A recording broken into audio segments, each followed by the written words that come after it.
Nerede başım?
Arkadaşlar müsaade edin. Müsaade edin arkadaşlar. Devam edin. Komutanım bir şey söyleyecek misiniz?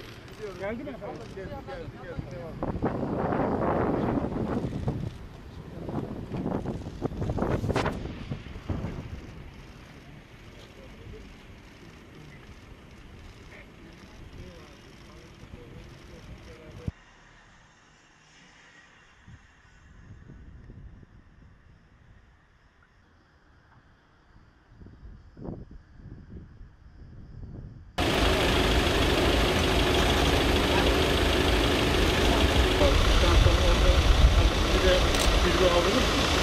Evet komutanım biz de hepsini hemen getiriyor.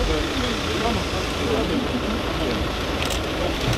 Onları bu arada Lütfen.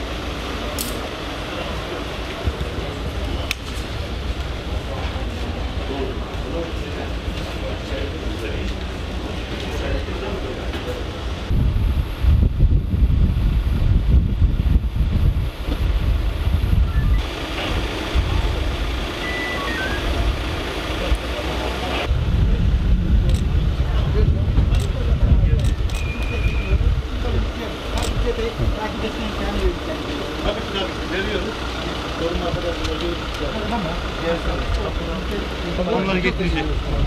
Onları da geliyor. Şu an için hiç gerek yok çünkü orada yanında da tamam olsun buyurun verin. Bir dakika bir saniye arkadaşlar. komiserim raporu